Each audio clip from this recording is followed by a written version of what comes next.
convidar a abrir a sua Bíblia no livro Evangelho segundo Mateus, capítulo 26, Evangelho segundo Mateus, capítulo 26. Diz assim a palavra de Deus, a partir do versículo 36. Diz assim o texto bíblico. Em seguida, foi Jesus com eles a um lugar chamado Getsêmani e disse aos seus discípulos: assentai-vos aqui enquanto eu vou ali orar.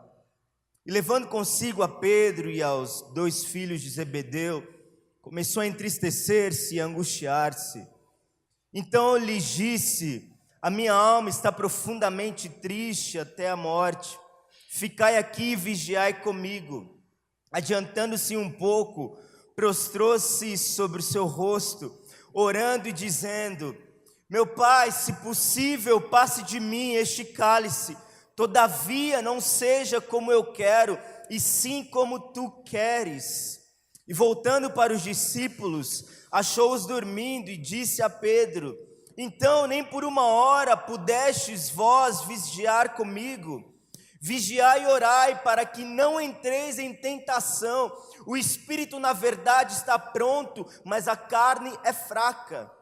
Tornando a retirar-se, orou de novo dizendo: meu Pai, se não for possível passar de mim este cálice, sem que eu beba, faça-se a tua vontade. E voltando, achou-os outra vez dormindo, porque os seus olhos estavam pesados. Deixando-os novamente, foi orar pela 3ª vez, repetindo as mesmas palavras. Então voltou para os discípulos e lhes disse: ainda dormis e repousais? Eis que é chegada a hora, e o Filho do Homem está sendo entregue nas mãos de pecadores. Levantai-vos, vamos, eis que o traidor se aproxima. Amém. Vamos orar mais uma vez. A canção que nós cantamos um pouco antes é justamente o espírito dessa mensagem, quando diz: tua voz aquece o meu coração, devolve a vida a razão e me faz cantar, me refaz de novo e mais uma vez, moldando o meu coração ao teu. Vamos cantar mais uma vez. Tua voz aquece o meu coração, ouve a vida a razão e me faz cantar, me refaz de novo e mais uma vez, moldando o meu coração ao teu, ao teu. Senhor, nós te pedimos nessa manhã, ó Deus, devolva a vida à razão, Senhor. Devolva a vida à razão, ó Pai. Que tua voz nessa manhã nos alcance, que tua voz nessa manhã traga à existência as coisas que não existem, que tua palavra nessa manhã traga cura, que tua palavra nessa manhã restaure o nosso interior, que tua palavra nessa manhã levante, ó Pai amado, e sopre a vida onde há deserto, sopre a vida onde há esterilidade, sopre a vida onde há um deserto, Senhor, que tua palavra nessa manhã levante e sopre sobre o vale de ossos secos, que a tua palavra, Senhor, traga vida sobre a tua igreja, Senhor. Nós dependemos de ti, necessitamos de ti e clamamos por ti, Senhor. Vem sobre nós. Vem sobre nós e nos alcança. Vem sobre nós e nos alcança, Senhor. para a tua honra e para a tua glória nós te pedimos em nome de Jesus, em nome de Jesus. Amém, Senhor. Amém, Senhor.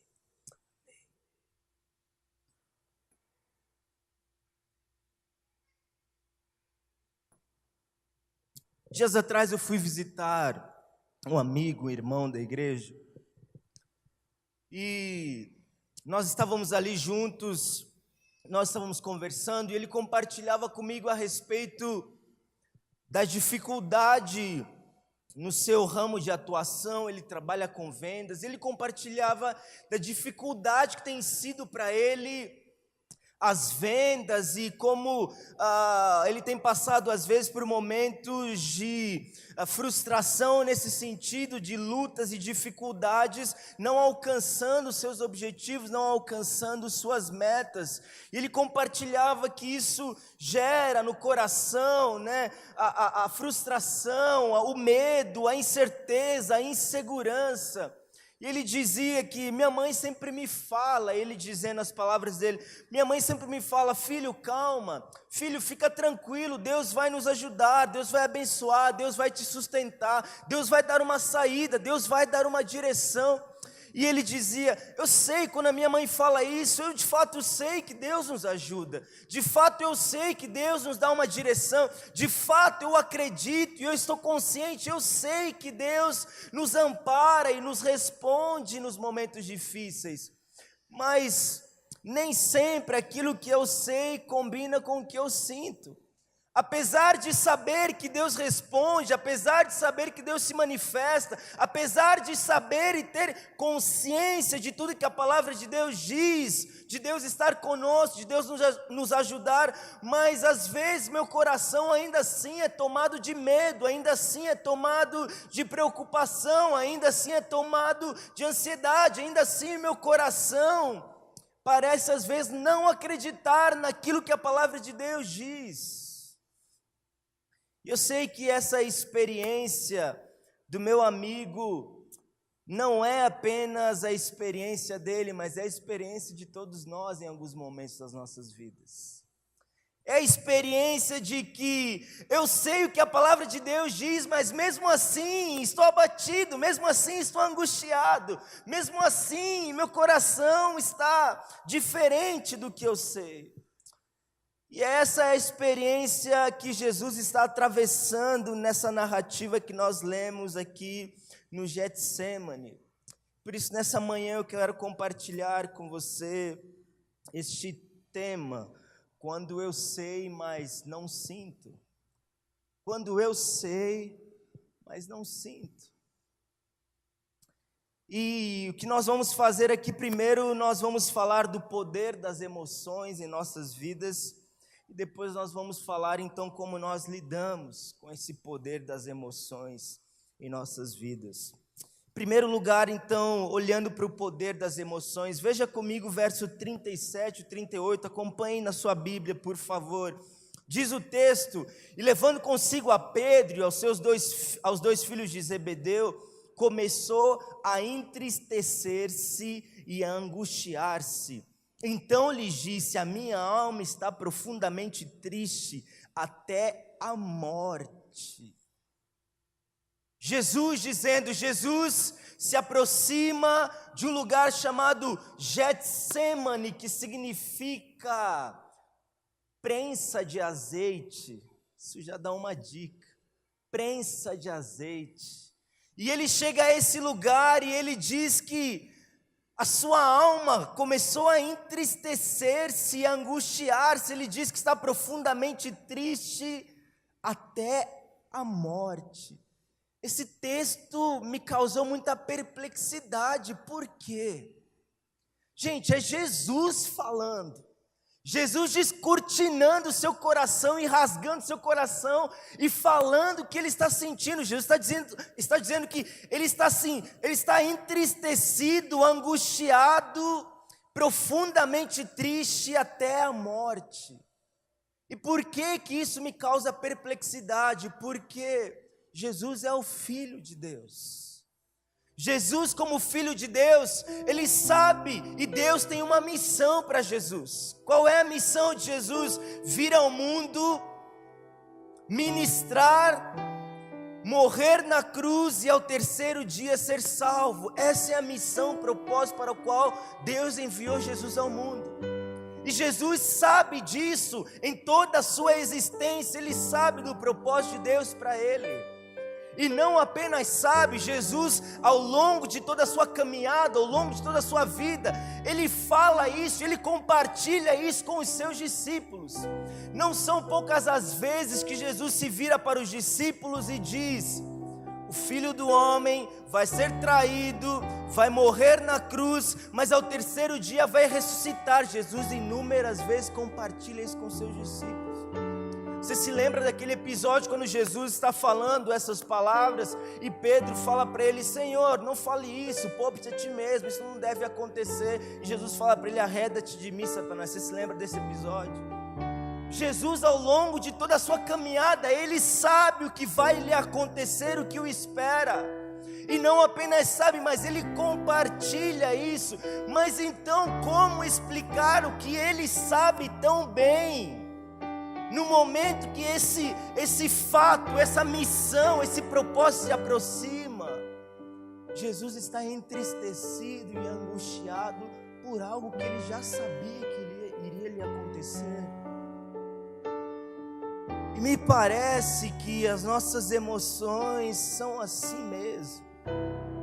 As nossas emoções, disse Blaise Pascal, um cristão antigo, o coração tem razões que a própria razão desconhece. Parece que o nosso coração nem sempre é uma matemática exata, nem sempre o nosso coração parece ser coerente. O nosso coração é esse lugar onde as coisas ficam misturadas e nem sempre combinam com o que deveria ser. E Jesus está nesse momento, nesse lugar.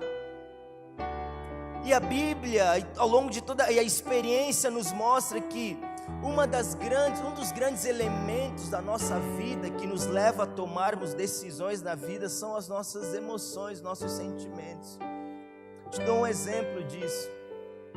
Nenhum de nós, aqueles que são casados, se foi o seu caso, você, por favor, não fale nada para não se comprometer com a sua esposa, principalmente se ela estiver do seu lado, tá bom? Não quero criar problemas para você, então fique na miúda, tá? Mas eu tenho certeza que não é o caso.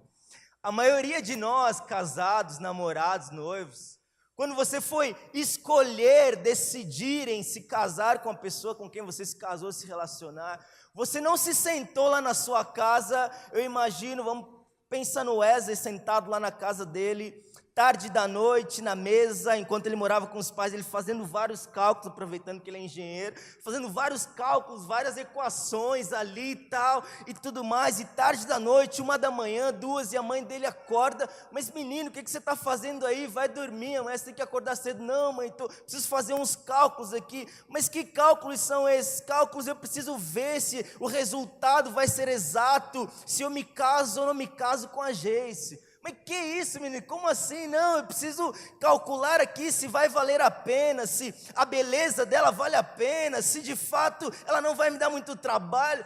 Não é isso que nos leva a decidirmos. Ainda que depois nós descobramos, que de fato vai dar algum trabalho.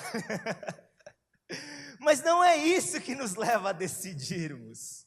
Você não escolhe a pessoa porque nos seus cálculos era a pessoa mais linda do mundo, ou porque era a pessoa mais legal, era a pessoa que tinha a melhor família. Não é isso. No fundo, o que nos leva a decidirmos é que o nosso coração se apegou a essa pessoa sem uma explicação exata. É a pessoa com quem nós decidimos, o nosso coração se apegou. Às vezes até contrário a várias coisas que nós temos como racionais. Racionalmente pensando, não deveria, mas é. E é claro, a gente gosta muito de dois tipos de programa que a gente assiste quando a gente está em casa. Um tem a ver com comida, porque a gente gosta de comer, como todo bom crente. e outro programa é de música, né? Então a gente sempre assiste esses programas de música. Tem um programa que passava na TV que o candidato ia lá e tinha vários jurados, tinha 100 jurados, e eles apertavam um botão verde quando gostavam da apresentação do candidato, né? Então ia vários candidatos, eles cantavam, e às vezes o candidato era apuradíssimo assim, na sua técnica, era uma pessoa assim, extremamente preparada tecnicamente, o canto era perfeito, o tom, a afinação, perfeito, mas às vezes ele cantava, terminava de cantar uma apresentação belíssima, e nem todos os jurados apertavam verde para ele, era apenas alguns poucos que o aprovavam. E o apresentador do programa ia perguntar, por que nem todos se viraram? Por que nem todos, por que você não se virou para ele? Ele falou, não, ele cantou bem, é legal, mas não sei, faltou alguma coisa. De repente ia um ou outro cantor cantar, e cantava, não era tão sofisticado, não era tão assim minucioso, não era tão técnico, não era tão preciso, mas ele cantava, e quando terminava de cantar, todos se viravam, apertaram verde, estavam aplaudindo, e o apresentador ia perguntar, por que vocês se viraram para eles? E eles respondiam, quase sempre respondem, porque quando ele cantava, nos emocionou. Algo nos tocou quando ele cantava. Não tem a ver só com uma técnica precisa, tem a ver com tocar o nosso coração. E Jesus está aqui, nesse lugar, nesse ambiente. Ele sabe o que a palavra de Deus diz, ele sabe qual é a sua missão, sabe qual é a vontade de Deus para a sua vida.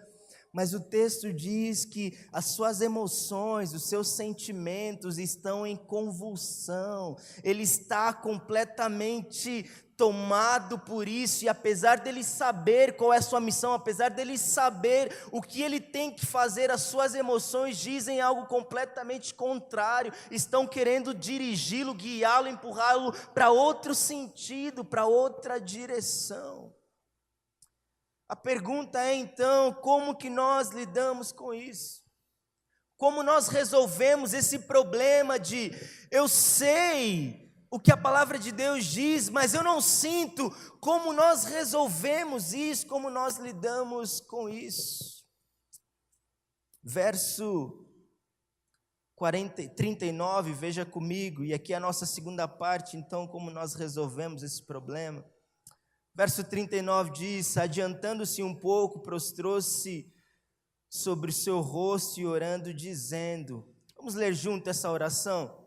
Vamos lá? Meu Pai, se possível, passe de mim este cálice, todavia não seja como eu quero, e sim como tu queres. Novamente no verso 42, tornando-se a retirar, orou de novo, dizendo, vamos lá? Meu Pai, se não é possível passar de mim este cálice sem que eu beba, faça-se a tua vontade. E então no verso 44, deixando-os novamente, foi orar pela terceira vez, repetindo as mesmas palavras. Quantas vezes Jesus ora, irmãos? Quantas vezes? 3 vezes. Isso é muito curioso. Por quê? Por que é curioso? Porque primeiro nós sabemos que a oração não é um relatório informativo a Deus. Algo do tipo, deixa-me contar a Deus o que está acontecendo, porque Ele não sabe, para que Ele fique informado. Não. A Escritura diz, o salmista no Salmo 139 diz que a palavra ainda nem me chegou à boca, tu já conheces. Mas Jesus falando, Ele ensinando, antes de ensinar a oração do Pai Nosso, Ele diz, quando vocês vão orar, não usem de vãs repetições, como se Deus precisasse disso, os pagãos é que fazem isso, Deus já sabe de todas as coisas, antes mesmo de vocês orarem. Mas por que então que Jesus ora 3 vezes? Está se contradizendo? Mas a oração e também não pode ser um meio de nós manipularmos a Deus, um meio de nós obrigarmos a Deus a fazer a nossa vontade. A oração não é algo do tipo que eu fico lá e coloco Deus na parede e Deus diz: poxa, eu não queria fazer isso, mas a sua oração foi tão assim que eu vou ter que mudar os meus planos. Eu não queria te dar isso, mas agora eu vou te dar, porque você orou tão profundamente, você orou tão assim comovidamente, que eu vou ter que te dar agora para mudar meus planos. Não pode ser, porque a Bíblia diz que nenhum dos seus planos podem ser frustrados. Mas a oração também não é algo do tipo assim, como se Deus fosse um ser cruel, que Ele espera primeiro que os meus joelhos estejam sangrando e a minha voz esteja rouca para Ele dizer: agora você merece que eu te atenda, agora vale a pena, agora sim eu vi que você é um cara assim, perseverante, está com os joelhos sangrando, agora eu vi que você pagou o sacrifício. Então, não é o Deus da Bíblia. O Deus que quer isso é o Deus pagão. Lembra de Elias lá, orando com os profetas do Baal? Elias diz que o texto diz que eles começaram a se autoflagelar, se cortar para ver se Deus os atendia. Esse não é o Deus da Bíblia, esse é o Deus pagão. Então, o que é a oração? Se não é um mero relatório informativo, se não é uma maneira de manipular a Deus, se não é uma maneira de Deus ter prazer em ver a nossa dor, o nosso sofrimento, o que é a oração então? Nós costumamos dizer que a oração é falar com Deus, e de fato a oração é falar com Deus. Mas eu acrescentaria que a oração não é apenas falar com Deus, mas a oração é falar com Deus enquanto nós falamos com nosso próprio coração também. Nós falamos a Deus, mas nós também falamos ao nosso coração a respeito de quem Deus é. Enquanto eu estou orando, estou dirigindo as minhas palavras a Deus, mas também estou lembrando o meu coração da realidade, das promessas, da vontade, da palavra de Deus a mim mesmo. Por isso que Jesus, Ele não está orando para tentar convencer a Deus de fazer aquilo que Ele quer, mas Ele está falando a Deus enquanto Ele fala ao seu próprio coração, para que Ele organize o seu mundo interior.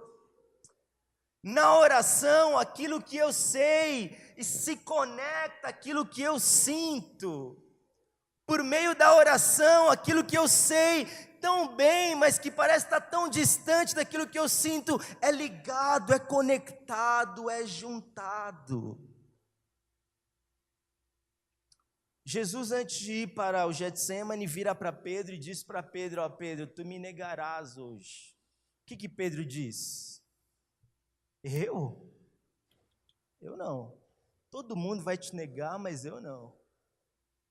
O que acontece logo depois? O que Pedro faz? Pedro faz o que, gente? Nega Jesus. Ele não sabia disso? Ele não foi avisado disso? Mas o que aconteceu então? Se ele sabia, por que ele não fez, não agiu conforme ele sabia? Porque ele sabia, estava desconectado do que ele sentia. Quando ele estava no Getsemane, Jesus disse para ele orar e vigiar, para que não entreis em tentação. O que ele estava fazendo? Dormindo. Por meio da oração, Jesus está então ligando o que ele sabe com o que ele sente. Olha só, veja de novo o verso 39 comigo, com bastante atenção. Olha a oração de Jesus. Meu Pai, se possível, passe de mim este cálice, todavia não seja como eu quero, e sim como tu queres. No verso 42 ele volta a repetir, ele diz: meu Pai, se não é possível passar de mim este cálice sem que eu beba, faça-se a tua vontade. Há uma diferença entre a primeira e a segunda oração? Você percebeu alguma diferença aí no seu texto, entre a primeira e a segunda oração? Qual é a diferença que o texto parece nos mostrar? Na primeira oração, Jesus está fazendo um pedido: Senhor, passe de mim este cálice. Meu Pai, se possível, passe de mim esse cálice, todavia não seja como eu quero, mas sim a tua vontade, mas passe de mim esse cálice. Mas na segunda vez, quando Jesus ora, há uma sutil modificação na oração de Jesus. Jesus diz: meu Pai, se não é possível passar de mim este cálice sem que eu beba, faça-se a tua vontade. O que aconteceu? A primeira oração de Jesus, ela está dominada por aquilo que ele sente. A tristeza, a angústia e o desejo de ser livre deste cálice, mas na segunda oração, o seu coração está se conformando e se entregando e se submetendo ao que Deus quer. Aquilo que ele sabe está sendo unido ao que ele sente, para que haja uma unidade, para que haja uma conexão, para que haja uma obediência segundo a vontade de Deus. Interessante que o evangelista coloca a primeira oração, coloca a segunda oração e fala que ele orou pela terceira vez, mas ele não escreve o conteúdo da terceira oração, mas ele diz que ele repetiu as mesmas palavras da segunda oração. Jesus agora está novamente se rendendo a Deus em oração.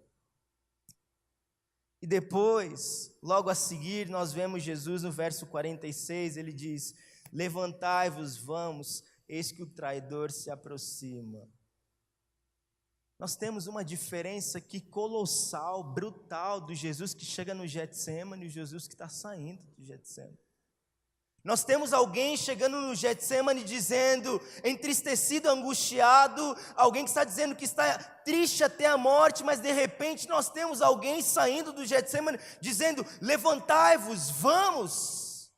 Levantai-vos, vamos. Alguém cheio de coragem que já não quer ficar naquele lugar, mas está pronto para encarar a missão, pronto para encarar o desafio, pronto para encarar o propósito. O que aconteceu com Jesus que está chegando no Getsemane e esse Jesus que está saindo? O que houve? Por que a diferença é tão grande? Houve oração, querido. Houve oração no meio. Alguém dominado pela pressão do seu coração, agora está saindo cheio de coragem, porque ele orou e aquilo que ele sabe foi ligado ao que ele sente, agora ele está pronto para cumprir aquilo que Deus espera. Houve oração, queridos. Jesus fala para os discípulos: vigiai e orai para que não entreis em tentação. O que é a tentação, senão quando eu esqueço ou ignoro completamente aquilo que eu sei para dar vazão ao que eu estou sentindo? A tentação não é isso. Eu me entrego àquilo que eu desejo, esquecendo o que a palavra de Deus diz, esquecendo o que Deus ensina em sua palavra. Na primeira postura, Jesus está abatido, está acuado, mas na segunda ele está cheio de coragem e pronto a encarar o perigo, porque houve oração. A oração é falar com Deus, mas a oração também é falar ao meu próprio coração a respeito de quem Deus é. Talvez você esteja aqui nessa manhã e a sua vida tem sido apenas: eu sei que deveria ser assim, mas não tem sido assim. Eu sei que eu deveria agir assim, eu sei que eu deveria meditar mais na palavra de Deus, eu sei que eu deveria ter uma postura mais assim, eu sei que eu deveria testemunhar mais, eu sei que eu deveria ser mais comprometido, eu sei que eu deveria me entregar mais, mas eu não me sinto assim. Ora, mas não é uma oração apenas uma pronúncia qualquer de palavras. Jesus ora por quantas vezes, irmãos? 3 vezes. É uma luta em oração. É uma luta em oração até que os meus pensamentos possam dominar as minhas emoções, até que as minhas emoções se rendam àquilo que a palavra de Deus me chama. É uma luta em oração, é uma perseverança, é uma entrega, é uma batalha até que meu coração se renda à vontade de Deus. Talvez muitos estão aqui nessa manhã e você está nesse Getsemane, nesse lugar de prensa de azeite, esse lugar da angústia, esse lugar da dificuldade, esse lugar da luta, esse lugar onde você se sente esmagado, esse lugar onde você se sente apertado. Aí Jesus Nesse texto é revelado a sua humanidade e ele se identifica comigo e com você. Ele se identifica conosco quando nós sabemos o que deveríamos saber, mas às vezes não sentimos. Jesus, como nosso Salvador, Ele assume o nosso lugar, Ele recebe o nosso papel e Ele nos substitui, Ele nos representa, Ele se identifica conosco. E então, como Salvador que Ele é e maior do que nós, apesar de não sentir, apesar de saber, mas não sentir, ele ora, e ele se rende a Deus e obedece até a morte, morte de cruz, para que eu e você pudéssemos ser salvos. Não deve ser normal, irmãos, em nossa vida nós vivermos nesse estado de que eu sei, mas eu não sinto, então as coisas são assim mesmo. Não, não são assim. Deus nos chama a sermos pessoas que o adoram, que vivem uma espiritualidade não apenas da cabeça, mas do coração e da vontade. A mente, o coração, a vontade ligados em obedecer a Deus.